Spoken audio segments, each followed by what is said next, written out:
Hey, good morning, everybody. It's Rick Jansen and Lee Jennings. The fastest way to 150K gross commission income for realtors. Free training, free coaching. Lee, good morning.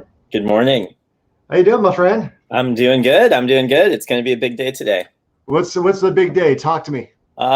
So I have, let's see, 4 appointments today and then 2 tomorrow, all of which I set yesterday. So yesterday was kind of a big day. Yeah. Yeah. So these are all listing appointments.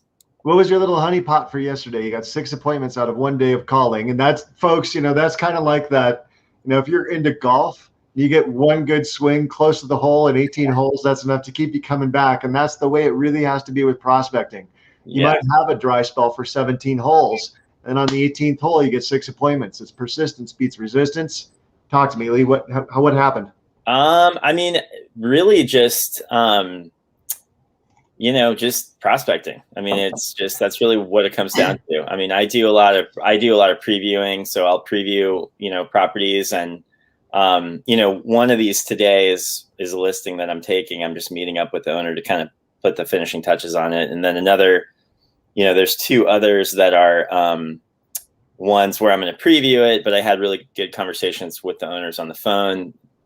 They vary widely in terms of like what the property's like. And then another one is, like a Zoom call with a guy who has a rental property here in town that I can sense he really does want to sell, but it's tenant occupied. And so he's in kind of a tough situation. So he's trying to figure out how to deal with that.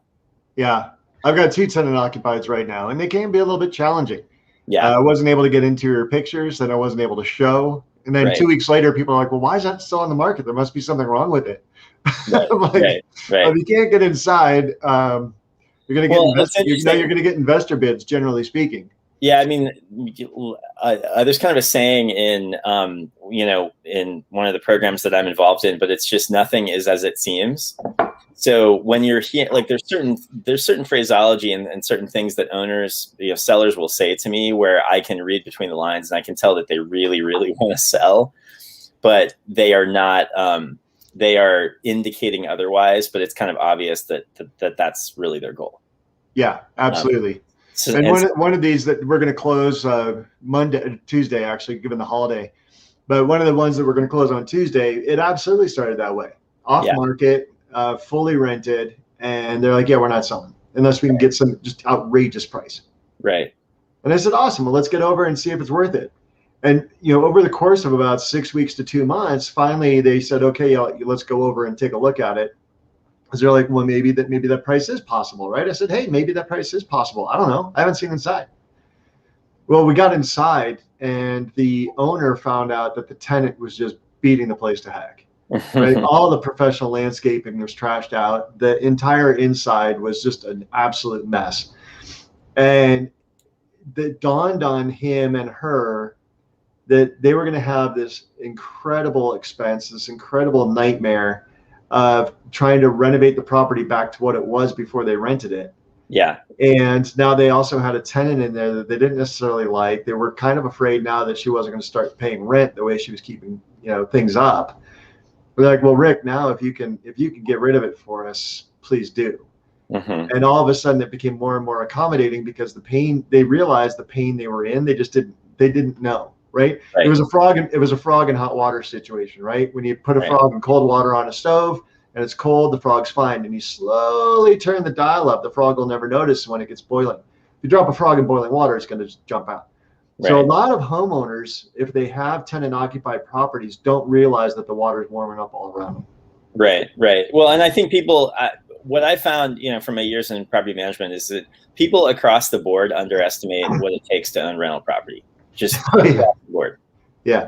From whether it's the financial aspect of it, maintenance expenses, dealing, with tenants, the carrying costs, the property taxes, the insurance, it just runs the gamut. And when I'm talking to people who own rental property, it's kind of like you're saying, it's like sometimes they're assuming that things are going well and they maybe are not going well. Or they're just not dealing with what needs to be dealt with. And so it's giving them this like false sense of security.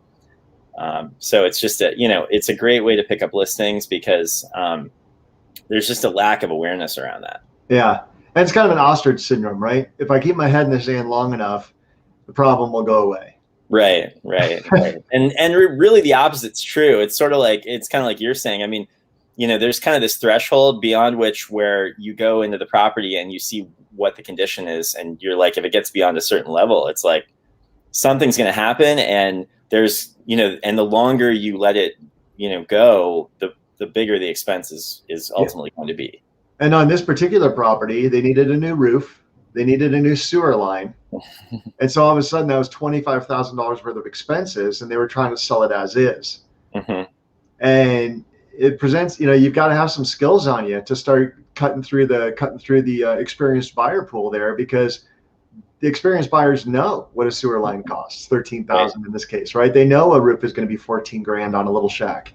Right. And so labor is going to be hard to come by. So they're like, wait a minute, why do I want to take on $25,000 worth of expense on an as-is property? Right. I'm like, well, because you're getting a value at the price presented. Now the price presented was still pretty steep. Mm-hmm. So it's, what the sellers got is they were like, we're not going to sell for less than $675. We ended up going under contract for $650, but as is, when you throw in the roof and the sewer line, they're actually up over $675. Right. So we ended up getting the cash equivalent to them, net to them, of the exorbitant price that they wanted. Mm-hmm. But you better be talking to somebody that's mentoring you to get the skills on to make that happen. Right.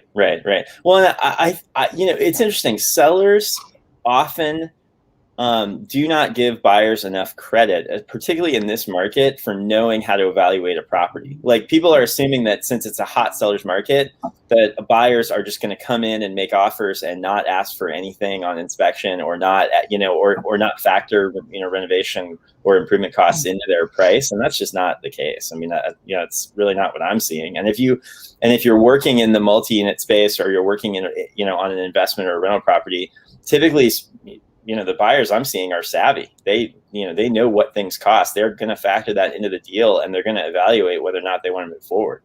Absolutely. And I'm finding that too on the fixer uppers. Like, if you're selling a fixer upper home, these little HGTV couples are coming in, or singles or individuals or families or hordes or whatever. I'm going to try to stay everything neutral, but they're coming in and they do know. Right, they do know what the after repaired value is going to be, and even if they're just getting that off of Zillow, right? Because there's so many home valuation tools out there, HomeBot and everything else, that if they're using one of those home valuation tools, they say, look, if it's fixed up, this is what it's probably going to sell for.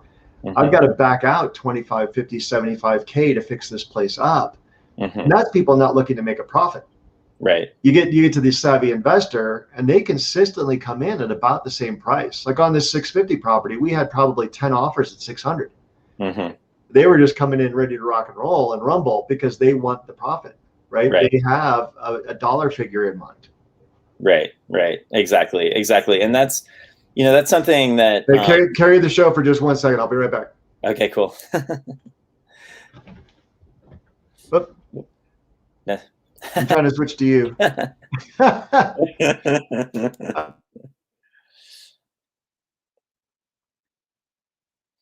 Yeah, and so that reminds me of one that I did recently, where there were major issues. There was a sewer line that needed to be replaced. There was major electrical issues in the home. Seller assumed that since it's a hot market, that the buyers are just going to overlook these like significant problems. Sewer line, I think, was about 12 grand, and the electrical issues, I think, were probably 5,000 or 6,000. And this was on $1 million property, and ultimately the buyers just weren't willing to overlook those items, even though it was like a $1.1 million home. And the buyers came back with all sorts of demands, and so it's just something where if you're new to taking listings and you're new to working with sellers, that's something to be aware of. You either need to have a pre-inspection done, or you need to really educate your seller on what to expect in this market. There's kind of an assumption that with it being a hot market, that buyers are just going to overlook every possible defect in the home, and that's ultimately not the case. So just something to be aware of that I've been coming across a lot lately, whether it's been in investment properties or in just regular principal residences, if you have an issue in the property that you're aware of, the old rule still applies. You're going to want to either get that corrected or have some literature ready to provide to the buyer as far as what is needed and ultimately what they're going to have to take on, because that's really, that's honestly, the right way to do business anyway. So that's just something that I've come across a lot in listings over the last month or two. What he said. No, I was just talking about how, in this market, I mean, what I'm finding, and you're seeing like all these memes about it online, but it's like, there's this assumption, in the market that you can sell anything and the condition doesn't matter, because there's kind of been this movement away from due diligence and inspections because it's such a hot seller's market. And you have to be realistic as a seller and be like, okay, this buyer is probably spending in excess of $500,000 on this particular asset. They are going to do due diligence. They are going to want to know that certain major items, at least the major items, have, are handled. Yeah. So, and it goes back to, like, also people talk about this low inventory thing we have right now, which is a low active inventory. But when you go back through the show history here, and you'll find like there's actually very high turnover. So there's a high churn rate. Mm-hmm. So there are options for buyers. Like, buyers realize, like, hey, there might be only 3 homes to see right now, but they're going to be 3 homes tomorrow, 3 homes tomorrow. They're going to go in 24 hours. I better be able to make my decisions quickly. I better have a strong advocate like Lee on my side that knows properties, knows the neighborhood. But I know there's going to be an alternative. So for the people looking for the move-in ready home, they're going to wait, mm-hmm. because they are spending $500,000, $750 million, right? Now, the people looking for a fixer-upper are also looking for the cherry deal. Mm-hmm. Everybody wants the little 1965 Mustang buried in the barn, that hasn't been driven, has 10 miles on it.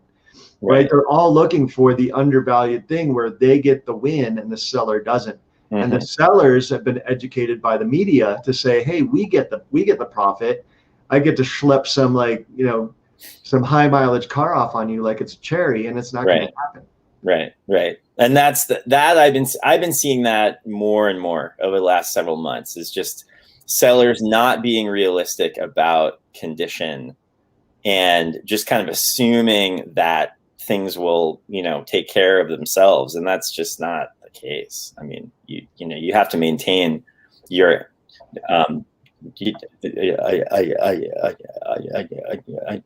property over time, and if you don't, then you're gonna deal with the consequences. Oh yeah, absolutely. Mm-hmm. And so part of it comes from, and this is going to be painful to a lot of new people, because Tim and Julie Harris will say, hey, volume cures all ills, right? Mm-hmm. If you have enough appointments, if you have enough listing appointments, if you have enough listings, you don't have to worry about taking on the impossible, mm-hmm. right? But when you're like counting pennies, or when your bank account's on fumes, you're going to start taking listings and you're going to start taking buyers that you shouldn't. This has been exactly my experience.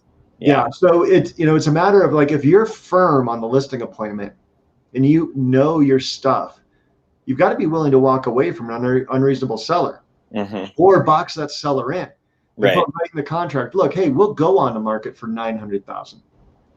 But if that price doesn't work, in 2 weeks, we drop to $850. If that doesn't work, we drop in 2 weeks to $825. And if that doesn't work in 2 weeks, we drop to $800.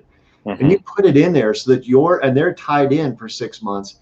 You make sure that if, hey, most of my sellers right now, you can walk away with 24 hours notice because I'm doing my job. Mm-hmm. And I put in the contract, you can walk away. It's an easy out policy. Right. But if you're going to have an unreasonable seller, you better be unreasonable back. Right. No, and that's tie them down. Well, and it's kind of like, I mean, it's funny because it doesn't just go to taking listings. It's also just prospecting, period. I mean, if you are filling your pipeline and you're prospecting enough, that will cure 99.9% of all the problems that you're dealing with in your business. I mean, I'm just being honest, because and pretty much in your life. Yeah, exactly. If you take care of the work will take care of you. It's like, you don't have to take on unreasonable sellers and unreasonable listings if you have an adequate pipeline. That's just the reality. Yeah. Hey, in the background here, I'm going to send you a little link. and it looks like my last text about saying I was late to the show, what didn't reach you, but there's a little link. Your personalized Y Libertas site is available now. Oh, cool. Okay. But very few people know about it, so hop on. I just texted you the link. Okay. Cool. And we'll get Y Libertas/Lee site up and rolling. Nice. I mean, they were early, so I just put /Rick. It's easier. Okay. Someday there might be 15 Rick Jansons, but I'm gonna have mine just Rick. Yeah. Awesome. Yeah. Cool. No, I'm gonna check that out. I mean, I mean, they put so much work into that, and I think it's just amazing. It's just such a cool thing. And so eventually it's gonna have your picture on it. It's gonna have there's like a speed delete. You can have it done in a day, or you can have it done in 10 days. But it's gonna have your photo on it. We'll probably personalized videos on it later. But yeah, as an agent attraction thing, it's gonna be awesome. Yeah, I mean, I love how it's just like empowering all the individual agents in the group to to just really push forward on on the attraction piece. Yeah, so, awesome. Well, yeah. I got segued there because we're at 15 minutes now, or 16. We got to roll. You got 4 listing appointments today, so go get them, man. All right, I'll talk to you soon, man. Thanks for your wisdom. All right. Bye.